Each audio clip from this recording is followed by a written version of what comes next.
Jonathan Sacerdoti said the couple's attempts to become relevant were thwarted by their decision to move to California and live the celebrity lives, as opposed to the more traditional members' roles in royal. Mr. Sacerdoti, a regular commentator on Sky News as well as a contributor to The Spectator, was speaking before Meghan and Harry appeared at Saturday's Global Citizen Live event in Central Park in New York, which will press emphasized the importance of equal access to COVID-19 vaccines and urged everyone to seize the opportunity to get vaccinated. The Duke and Duchess of Sussex on the cover of the magazine. Meghan Markle and Prince Harry's recent photo shoot with Time, a royal expert said, revealed a level of vanity, with the couple being advised to adopt a strategy that reflects their level of humbleness. Cost more in the future. Earlier this month, they graced the cover of Time with a picture which cynics suggested had been heavily airbrushed. I think it's only fair to look at the cover of Time magazine to say that they're focusing on their image, because that image has specifically been manipulated and massaged to look a certain way without being sculpted. Nothing it can be considered accidental, Mr. Sacerdoti told Express.co.uk.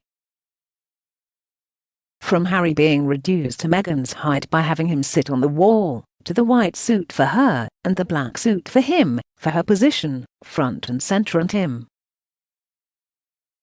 I looked out from behind her, to the fact that both people have what appears to be about 2 or 3 times the amount of hair they actually have on their heads.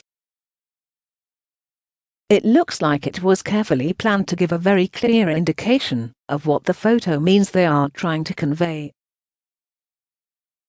I see you both have very serious expressions on your face, both looking straight into your eyes, Meghan, front and center and Harry behind her, Mr. Sacerdoti said. The carefully planned image gives the impression of the pair facing the future together, but with Harry slightly behind in a supporting role, Mr. Sacerdoti suggests. Meghan wears white to show, perhaps, some kind of purity or holiness, and Harry is behind her, but with his arm resting on her shoulder affectionately. It looked like Meghan in that magazine cover was the star of the show, and then the pictures inside the magazine as well as both in matching green clothes walking through what appeared to be their garden or a garden.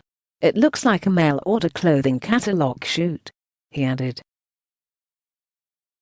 I think it shows, if I may, a degree of vanity, because it not only makes them this influential couple, but it does so in a way that is clearly deeply caring, accurate to their appearance.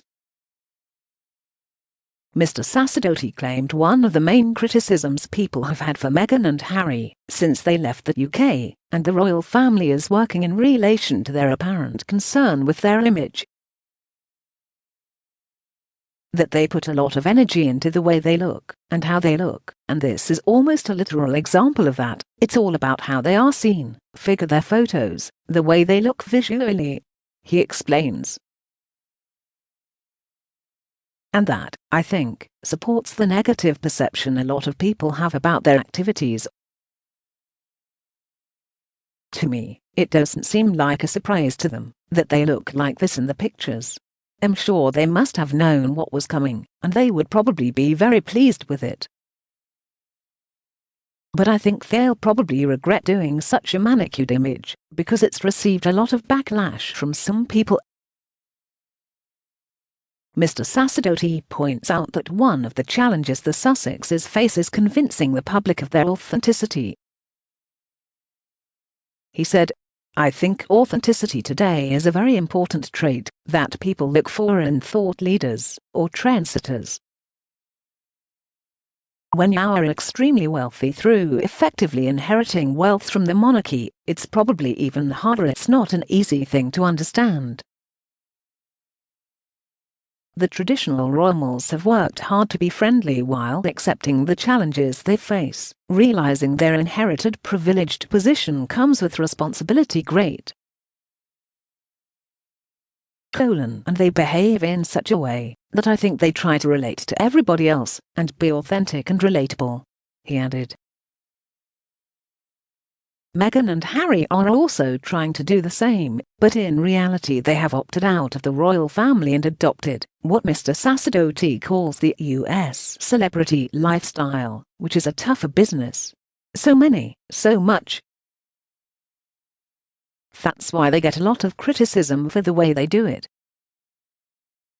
If they go to their separate ways outside of the royal family that they did, I think they should probably reflect a little more humility instead of this seemingly disdainful preaching attitude towards the public.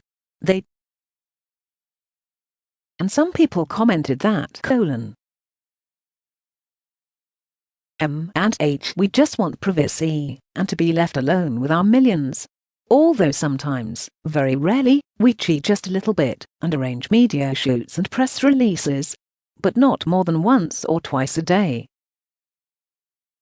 How many New Yorkers actually turned up to catch a glimpse of them? Because I'm sure, if there was crowds they would have made sure the photos were shown despite Harry being averse to the click of a camera. They do make me chuckle, what a delusional pair. Won't be long before the Americans are sick of the sight of the lawbike and her poodle. So what do you think of that?